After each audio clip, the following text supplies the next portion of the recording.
السلام علیکم ورحمۃ اللہ وبرکاتہ۔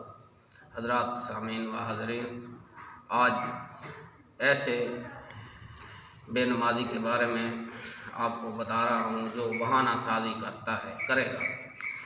تو کل قیامت کے دن ایک بے نمازی کو رب تبارک و تعالیٰ کے سامنے حاضر کیا جائے گا، تو وہ جب آ جائے گا تو رب تبارک و تعالیٰ اس سے پوچھے گا کہ تو نماز کیوں نہیں پڑھتا تھا؟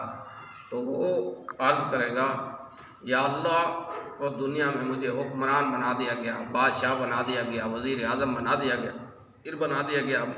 میری حکومت کے اتنا کام تھے کہ مجھے ٹائم بھی نہیں بچتا تھا کہ میں نماز پڑھتا۔ مجھے میرے وزیر و مشیروں کے مشورے اتنا تھے کہ میں نماز نہیں پڑھ سکتا تھا۔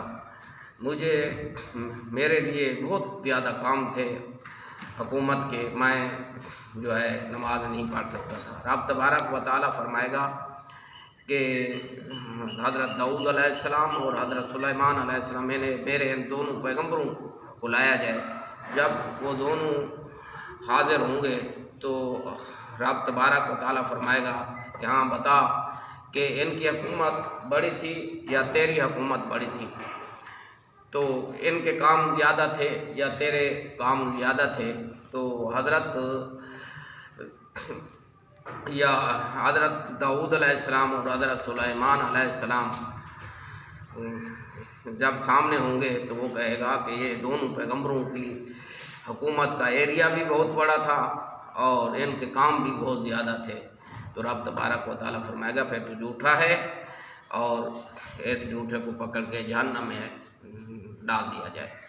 پھر ایک ایسا بے نمازی رب تبارک و تعالیٰ کے سامنے پیش کیا جائے گا، وہ عذر تراشے گا کہ یا اللہ، میں بیمار تھا، مجھے فلاں بیماری تھی، فلاں بیماری تھی، نکاحت تھی، کمزوری تھی، میں اس بیماری کی وجہ سے میرے پاس ٹائم بھی نہیں بچا، بیماری کی حالت میں دنیا میں رہا اور نماز نہیں پڑھ سکتا تھا۔ تو رب تبارک و تعالیٰ فرمائے گا کہ میرے ایوب پیغمبر کو سامنے ان کے کیا جائے۔ تو جب حضرت ایوب علیہ السلام آئیں گے تو وہ دیکھے گا تو رب فرمائے گا کہ یہ میرا ایوب ہے۔ تو ان کی سارے وجود کو کیڑے کھا گئے تھے، صرف زبان بچی تھی، پھر بھی یہ کہہ رہا تھا کہ یا اللہ، میری زبان سلامت رہے، میں تیرا ذکر کرتا رہوں، تیری عبادت کرتا رہوں۔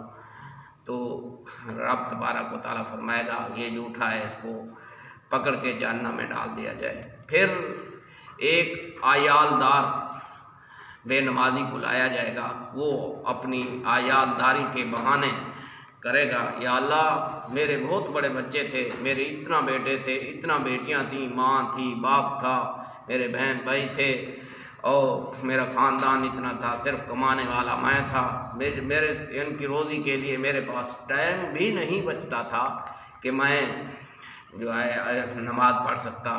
تو رب تبارک و تعالیٰ فرمائے گا میرے یعقوب کو سامنے حاضر کیا جائے۔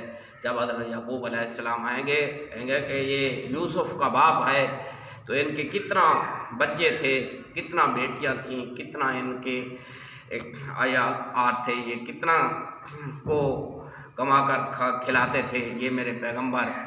تو جب اس کو یہ کہا جائے گا تو وہ کہے گا کہ ہاں، یہ واقعی صحیح ہے، تو اس کے مقابلے میں کچھ بھی نہیں تھا، میرے کچھ بھی بچے، عیالداری نہیں تھی۔